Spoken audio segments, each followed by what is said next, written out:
Okay, let's continue our introduction to vector valued functions. I wanted to just share with you that we've already seen an example, and that is because we've seen lines in space.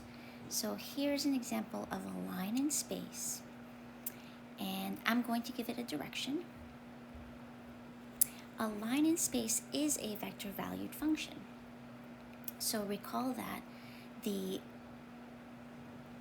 line has parametric equations that I'm going to actually put as components of a vector. The parametric equations are x0 plus at, y0 plus bt, z0 plus ct, assuming here that vector abc is the direction vector of the line, and we know a point on the line that is x0, y0, c0. That is a vector function. Why? Well, if this is our point on the line, we take that vector, and the way that we create the rest of the points on the line are actually position vectors. Here's our direction vector, and we take scalar multiples of that vector and add those to our point, and that will give us an infinite number of position vectors whose heads are going to be points on the line. So a line is an example of a vector valued function, and here t maybe goes from, I'm going to make it from negative infinity to infinity. The way that we think about the direction of the line is always by increasing values of t. So as we increase values of t, we'll look at where the vectors are pointing. Okay, let's look at a second example. This is another example in space. And this is r of t equals cosine t, sine t, and 1. So we can see that our components, our x component is cosine of t, our y component is sine of t, and z is always equal to 1. I'm going to start with this. Z equals 1 is a plane at the altitude of 1 parallel to the xy plane. So maybe we've got something like this. Well, I'll draw it this way. Here's our plane parallel to the xy plane at an altitude of z equal to 1. The plane goes indefinitely. Now, these two equations generate a unit circle on that plane. Probably should have extended my plane a little more. I'm going to do that. So the two equations are going to generate a unit circle at an altitude of 1. So here's our unit circle that is on a plane parallel to the xy plane. Because x is cosine and y is sine, this is going in the counterclockwise direction. So it's looking like that.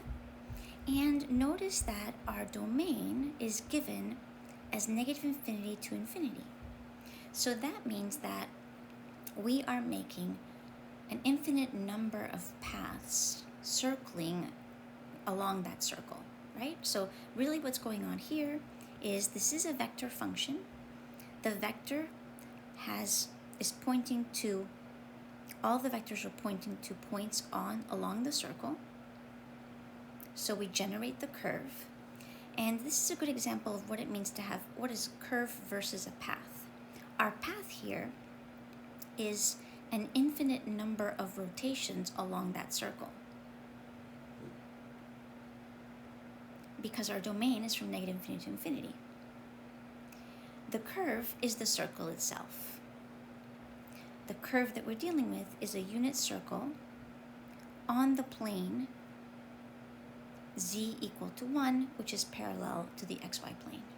So that's the difference between a curve and a path. The path is given by our vector function.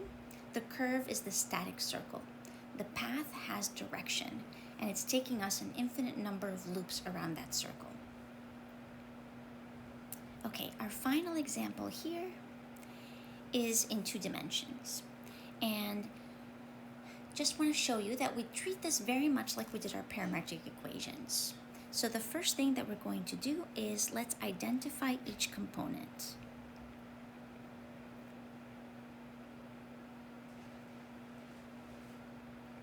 So we see that x of t is the square root of t, and y of t is equal to 4 minus t. The second thing we typically do when we're graphing in 2 dimensions is identify the domain. Here I've given you a domain where t is greater than or equal to 0. And the third thing that we can do is we can eliminate the parameter t. We've also done this before. When we do this, we'll get our curve in 2 space, or in R2, and then we'll have to figure out how is the path being traced through this curve. So let's think about our x and y. We know x is the square root of t. We know y is 4 minus t. So what we could do here is take x equals root t and square both sides so that we have t equals x squared. And then I can plug that into t for y, and we have a parabola that looks like this. Y equals 4 minus x squared. Now we can graph this on our plane, xy plane. We'll graph the function y equals 4 minus x squared, and then we'll think about what is our vector function. So y equals 4 minus x squared is a parabola that turns down, and it's been shifted up 4 units. So it looks like this. That, if this is 4, of course, this is y equals 4 minus x squared. That is not our vector function. In order to figure out what our vector function is, let's think about what is our initial point. Our initial point, let's go back and look at our domain, will be at the smallest value of t. So where this curve is going to begin, our initial point will be when t equals 0. That's going to give us a vector. That vector, so r of 0, will have components square root of 0, which is 0, and 4 minus 0, which is 4. I am reading that off from our original vector function. You can also think about the x and y components as we delineated them in part I.